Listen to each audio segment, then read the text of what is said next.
ধর্মীয় কিতাব যের মধ্যে আবার লোহা নামে সূরা থাকে। বিষয়টা কিন্তু এরকম, ধর্মীয় কিতাবের মধ্যে থাকবে নামাজের কথা, রোজার কথা, দান সদকার কথা, এগুলো থাকবে। লোহা কেন এখানে আসলো? দেখেন, আধুনিক বিজ্ঞান বলতেছে লোহার সৃষ্টি পৃথিবীতে নয়, লোহা এসেছে বহির্জগৎ থেকে, অর্থাৎ আকাশ থেকে। কারণ পৃথিবীর পরিবেশে লোহা উৎপাদনের জন্য অনুপযোগী, কেননা সূর্যের তাপমাত্রা লোহা উৎপাদনের জন্য যথেষ্ট নয়। সূর্যের কেন্দ্রের তাপমাত্রা হচ্ছে 15 মিলিয়ন ডিগ্রি সেলসিয়াস।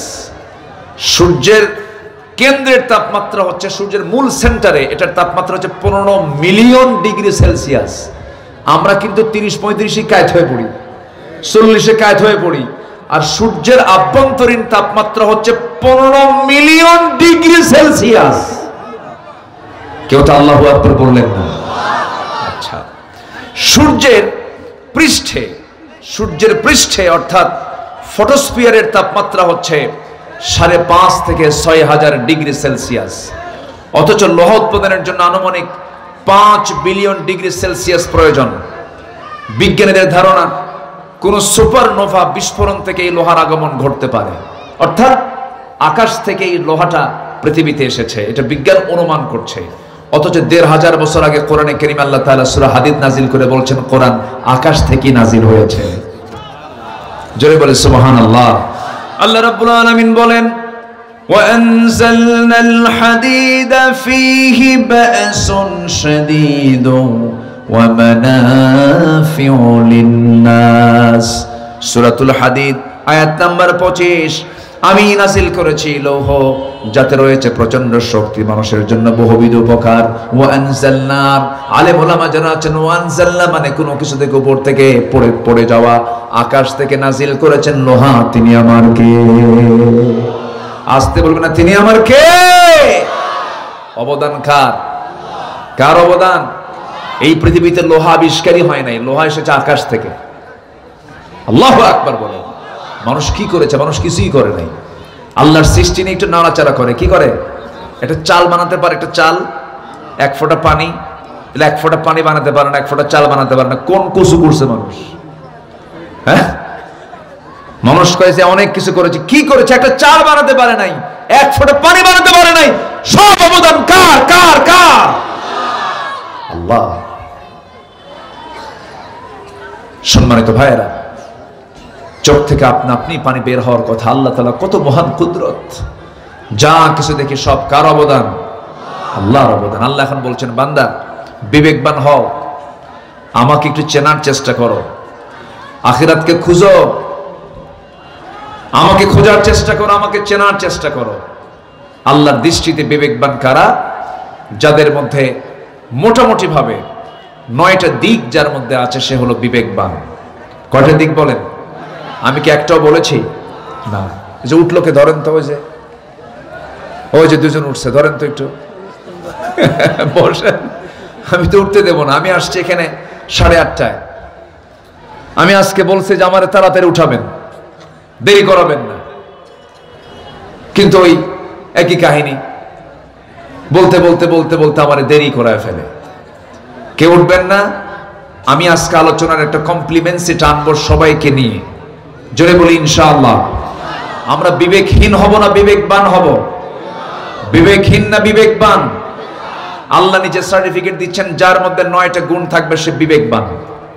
আরবিতে তার নাম হচ্ছে উলুল আলবাব। বলুন উলুল আলবাব, বলেন উলুল আলবাব, আবার উলুল আলবাব, অর্থাৎ বিবেকবান। যার বিবেক ঠিক আছে তার জান্নাতও ঠিক আছে, যার বিবেক নাই তার জান্নাতও ঠিক নাই। কি কথা কি বোঝা গেল? যার ইংলিশ হচ্ছে কমন সেন্স, যার ইংরেজি কি? কমন সেন্স, মানে বিবেক। এটা খাদ্য খাওয়া যাবে, এটা অখাদ্য খাওয়া যাবে না। আচ্ছা বলেন তো, যে মদ খায় সেও কি জানে না যে মদ খেলে পরে আমার লিভার নষ্ট হয়? এরপরও কি করে? খায়। আচ্ছা চোর যে চুরি করে এটা কি ও কি ভালো মনে করে? আচ্ছা মুনাফিক যে মুনাফিকি করে এটাকে মুনাফিকি করে কি ভালো মনে করে? মুনাফিকি কিন্তু মুনাফিকি গালি দেয়, চোরও কিন্তু চোরকে গালি দেয়। যে জেনা করে সে কি মনে করে যে জেনা কাজটা ভালো? সে কিন্তু মনে মনে কিন্তু আসামি। কিন্তু এই যে একটা কমন সেন্স, এই যে একটা অনুভূতি ভিতরে কাজ করে, এটাই হচ্ছে বিবেক। বিবেক হচ্ছে পৃথিবীর সবচেয়ে বড় রাডার। এই বিবেক যদি কারো মধ্যে খেলে, সে কখনো জাহান্নামে যাবে না। আমরা বিবেকটাকে ঠিক রাখি, জোরে বলি ইনশাআল্লাহ। উলুল আলবাব কারা? নাম্বার 1 হল আল্লাহ রাব্বুল আলামিন সুন্দর করে বলছেন, মনোযোগ দিয়ে শুনবেন, আল্লাযীনা ইউফুনা বিআহদিল্লাহি ওয়া লা ইয়ানকুদুনাল মিসাক। নাম্বার 1 হলো যারা আল্লাহর সঙ্গে যে ওয়াদা, সে ওয়াদা যারা পূরণ করে। আল্লাহর সঙ্গে ওয়াদা কি করেছে সবার কম বেশি জানা আছে। আমার জন্ম কিন্তু এই দুনিয়াতে হয়েছে, ভালো কথা, কিন্তু এই দুনিয়াতে আসার আগে আমরা কিন্তু 2টা জগৎ পাড়ি দিয়েছি। নাম্বার 1 পাড়ি দিয়েছি আমরা রূহের জগৎ পাড়ি দিয়েছি। রূহের জগতে আমরা যখন ছিলাম, সব রূহগুলোকে আল্লাহ পাক একসঙ্গে রেখেছিলেন। সেই সময় আল্লাহ পাক আমাকে একটা বিষয়ে প্রশ্ন করেছিলেন। কোরআন বলছে, আলাস্তু বিরাব্বিকুম, আমি কি তোমার রব নই? সেই সময় আমরা সবাই মুসলেখা দিয়ে এসেছি, স্বীকৃতি দিয়েছি, হ্যাঁ তুমি আমার রব। এই রুবুবিয়্যতের স্বীকৃতি আমরা রূহের জগতে দিয়েছি। এরপরে মহান রব্বুল আলামিন তার পদ্ধতিতে মার পেটের মধ্যে মহান রব্বুল আলামিন আমাকে পাঠায়া দিলেন, প্রাণ সঞ্চার করলেন। প্রাণ কিন্তু আগে দেন নাই, আগে বডি দিয়েছেন। আগে কি দিয়েছেন বলেন? বডি দিয়েছেন। স্বামী স্ত্রীর সম্পর্ক হয়ে গেল। 1 ফোঁটা পানি কি আল্লাহ পাক সক্রিয় করলেন, জমাট করলেন, গোশতের টুকরা বানালেন। ফাকাসাউনাল ইযামা লাহমা, এরপরে চামড়া দিয়া সুন্দর করে প্যাকেট করলেন।